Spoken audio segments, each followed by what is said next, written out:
ಸೋಮನ ಬಂಗಾರದ ಕೊಡಲಿ ಕಥೆ. ಒಂದಾನೊಂದು ಕಾಲದಲ್ಲಿ ಒಂದು ಚಿಕ್ಕ ಹಳ್ಳಿಯಲ್ಲಿ ಸೋಮ ಎಂಬ ಸರಳ ಮನುಷ್ಯನೊಬ್ಬ ಜೀವಿಸುತ್ತಿದ್ದ. ಸೋಮ ಕಾಡಿನಲ್ಲಿ ಕಟ್ಟಿಗೆ ಕಡಿಯುವ ಕೆಲಸ ಮಾಡುತ್ತಿದ್ದ. ಅವನ ಬಳಿ ಒಂದು ಹಳೆಯ ಕೊಡಲಿ ಇತ್ತು. ಅದರ ಹಿಡಿಯೂ ಸವೆದು ಚೂಪಾದ ಬ್ಲೇಡ್ ಕೂಡ ಮೊಂಡಾಗಿತ್ತು. ಆದರೆ ಸೋಮ ತನ್ನ ಕೊಡಲಿಯನ್ನು ಪ್ರೀತಿಯಿಂದ ಬಳಸುತ್ತಿದ್ದ. ಒಂದು ದಿನ ಅವನು ಕಾಡಿನ ಒಡಲಿನಲ್ಲಿ ಕಟ್ಟಿಗೆ ಕಡಿಯುತ್ತಿರುವಾಗ ಕೊಡಲಿಯು ಕೈ ಜಾರಿ ಹತ್ತಿರದ ಒಂದು ಆಳವಾದ ಕೆರೆಯೊಳಗೆ ಬಿದ್ದಿತು. ಸೋಮ ದಿಗಿಲಾಗಿ ಕೆರೆಯ ಬದಿಯಲ್ಲಿ ಕುಳಿತುಕೊಂಡ. ಆ ಕೊಡಲಿಯೇ ಅವನ ಜೀವನಾಧಾರವಾಗಿತ್ತು. ಅವನ ಕಣ್ಣೀರಿನಿಂದ ಮನಸ್ಸು ಕರಗಿದ ಕೆರೆಯ ದೇವತೆಯೊಬ್ಬಳು ಪ್ರತ್ಯಕ್ಷಳಾದಳು. ಸೋಮ, ಏಕೆ ಕಣ್ಣೀರು ಸುರಿಸುತ್ತಿರುವೆ ಎಂದು ದೇವತೆ ಕೇಳಿದಳು. ಸೋಮ ತನ್ನ ಕೊಡಲಿಯನ್ನು ಕಳೆದುಕೊಂಡ ಕಥೆಯನ್ನು ಹೇಳಿದ. ದೇವತೆ ಕೆರೆಯೊಳಗೆ ಮುಳುಗಿ ಒಂದು ಬಂಗಾರದ ಕೊಡಲಿಯನ್ನು ಹೊರತಂದಳು. ಇದು ನಿನ್ನ ಕೊಡಲಿಯೇ ಎಂದು ಕೇಳಿದಳು. ಸೋಮ ತನ್ನ ಸರಳತನದಿಂದ, ಇಲ್ಲ, ಇದು ನನ್ನ ಕೊಡಲಿಯಲ್ಲ, ನನ್ನದು ಹಳೆಯ ಕಬ್ಬಿಣದ ಕೊಡಲಿಯಾಗಿತ್ತು ಎಂದ.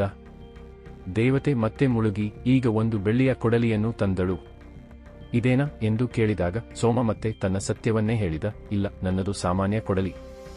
ಕೊನೆಗೆ ದೇವತೆ ಸೋಮನ ಹಳೆಯ ಕಬ್ಬಿಣದ ಕೊಡಲಿಯನ್ನೇ ತಂದಳು. ಸೋಮನ ಮುಖದಲ್ಲಿ ಆನಂದ ಮೂಡಿತು.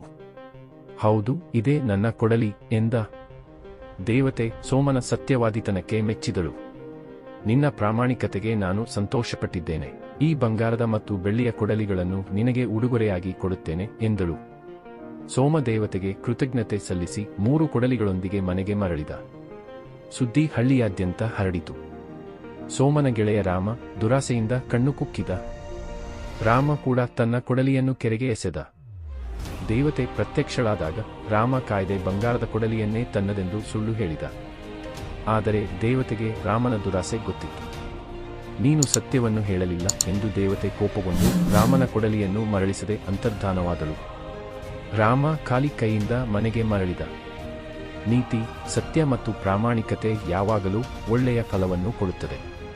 ದುರಾಸೆ ಮತ್ತು ಸುಳ್ಳಿನಿಂದ ಕ್ಷಣಿಕ ಲಾಭ ಸಿಗಬಹುದು, ಆದರೆ ಅದು ಶಾಶ್ವತವಲ್ಲ.